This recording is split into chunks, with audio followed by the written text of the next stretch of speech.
There is a number I want you to sit with for a second. To afford the median home in America right now, a household needs to earn somewhere around $110,000 a year. The actual median household income in this country, about $83,000. That's not a small gap. That's a $30,000 a year hole that didn't exist a generation ago. And it's not because people got lazier or worse with money. It's because the entire machine that prices housing in America quietly broke, piece by piece, over about 20 years, and almost nobody explained it to you in one place. By the end of this video, you'll know exactly why this happened, why the usual advice, just wait for rates to drop, is not the fix people think it is, and what you can actually do about it whether you're 24 and renting or 45 and stuck. Let's get into it.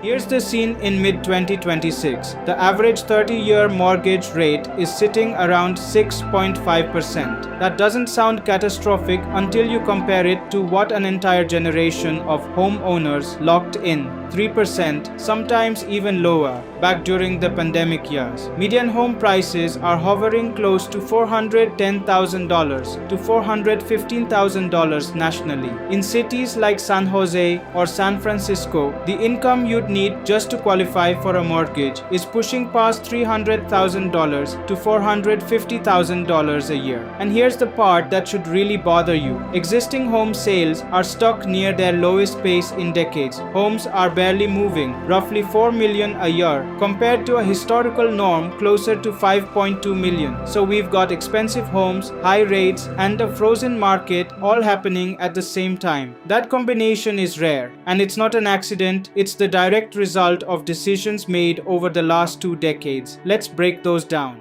To understand why housing feels impossible, you need to understand 3 forces stacking on top of each other. Force 1. The lock-in effect. Millions of homeowners refinanced or bought during 2020 to 2022 when rates were near 3%. Now that rates sit around 6.5%, those homeowners are financially trapped. If they sell and buy again, their monthly payment could jump by hundreds, even over $1,000. So they simply don't sell. Economists call this the lock-in effect, and it's a huge reason inventory has stayed so tight. Supply didn't just slow down, a huge chunk of it got frozen in place. Force 2. We stopped building enough homes. After the 2008 financial crisis, home builders got burned badly. Construction companies collapsed, and the US simply never rebuilt building capacity to match population growth. Depending on the estimate, the country is short somewhere between 2 and 4 million homes. That shortage has been compounding quietly for 15 years. Force 3. Interest rates and inflation. Mortgage rates don't move because of the Fed's headline rate alone. They track the 10-year Treasury yield, which reacts to inflation expectations. In 2026, ongoing geopolitical tension and rising oil prices have kept inflation fears alive, which keeps the Fed cautious about cutting rates, which keeps the 10-year yield elevated, which keeps your mortgage rate stuck near 6.5% instead of drifting back toward 4%. Put those 3 forces together: frozen supply from lock-in, a structural shortage from underbuilding, and rates that refuse to fall, and you get exactly the market we're living in. This isn't one bad policy, it's 3 separate systems failing to correct at the same time.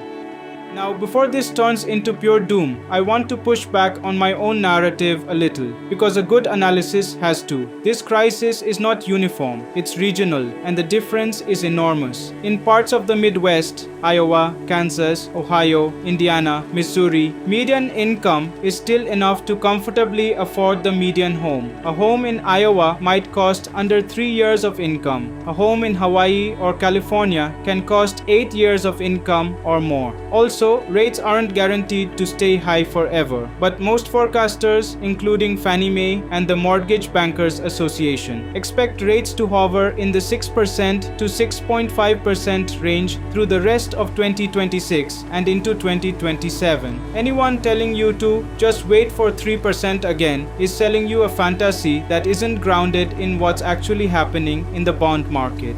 And one more nuance. This isn't purely a story about greedy investors buying up all the homes, even though that narrative is popular online. Institutional investors matter in certain markets, but the bigger structural drivers are the ones we just covered: supply, lock-in, and rates. Understanding the real cause matters because it changes what solutions actually work. So, what does this actually mean for your money right now? If you're renting and hoping to buy, you're fighting a monthly payment that has become brutally sensitive to rate changes. On a $400,000 home with 20% down, the difference between a 6% and a 7% rate is roughly $150 to $250 extra every single month for 30 years. That's not a rounding error, that's a car payment. If you already own a home with a low rate, you're sitting on what feels like golden handcuffs. You might want to move, upsize, or relocate for a job, but doing so could mean trading a 3% rate for a 6.5% one. So people are staying put longer than they otherwise would, which keeps feeding the shortage. And if you're a first-time buyer with no existing home equity to bring to the table, you are statistically in the hardest position anyone has been in for decades. More first-time buyers than ever are relying on family gifts just to cover a down payment, which quietly turns home ownership into something that increasingly depends on whether your parents can help you, not just how hard you work. I want to be really clear about that, because a lot of financial content quietly implies that if you just budgeted better, you'd be fine. For most people in most markets right now, that's simply not true. But, and this matters, that doesn't mean you're powerless. It means the plan has to be smarter than save harder and hope. Here's what you can actually do, depending on where you are. If you're renting and saving toward a home, 1. Separate your timeline from the news cycle. Don't try to time the Fed. Instead, build a target. Know your target home price, your target down payment, and back into a monthly savings number. A high-yield savings account or a short-term treasury fund keeps that money working while rates stay elevated. 2. Look sideways, not just up. If your city is in the expensive tier, coastal California, parts of the Northeast, South Florida, seriously model out what a relocation to a Midwest or secondary metro would do to your numbers. This isn't about giving up on your dream city forever. It's about recognizing that building equity somewhere affordable now can fund a move back later on your terms with cash instead of desperation. 3. Get pre-approved before you fall in love with a house. Knowing your real borrowing power, including how rate buydowns and points work, keeps if you already own and feel locked in.